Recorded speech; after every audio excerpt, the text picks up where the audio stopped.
Let's look at definitions. A castle, from Latin castellum, is a type of a fortified structure built in Europe. In the Middle East during the Middle Ages by nobility, scholars debate the scope of the word castle, but usually consider it to be a private fortified residence of a lord or noble, which means it must be fortified, a residence for its owner, built in the Middle Ages, in Europe or the Middle East, something like this. Castle Tyrol, built by the Count of Tyrol, as his seat of power sometime before 1180, later expanded in this modern form.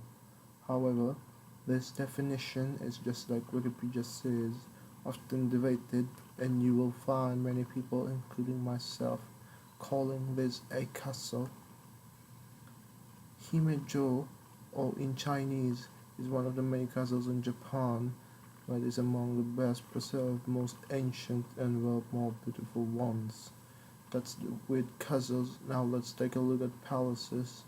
A palace is a grand residence, especially a royal residence, or the home of a head of state or other high-ranking dignitary, such as a bishop or archbishop. That was an ambiguous definition, but far as I know, palace is a word people use for many things, and in occasion, vastly varying things. Palace of Parliament, built by Romanian dictator Nicolae Ceausescu. I can't type that lovely S with the tail letter unfortunately. Currently, housing both houses of the Romanian parliaments, as well as a myriad of other things. See, a palace doesn't even have to be a residence, much less of a residence for the royalty. Of course, it can be found and often is, such as the famed Palace of Buckingham. That isn't a requirement for a palace. Thus, a palace can be many things, which is usually used on something grand and important. Chateau is a French word, so it's mostly used on things related to France or French. It can be translated into castle, but that can be misleading, since the word is less well defined than castle is, and can be used in a variety of things. Many of them will be called country houses, mansions, or palaces, in English like this.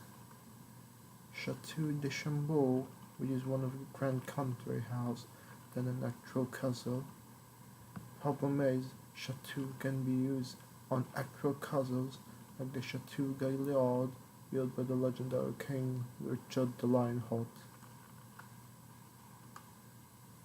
19th century impression of the chateau under siege, largely accurate. The castle was perhaps the grandest of its time, but it is in ruins now, unfortunately. Now the fort.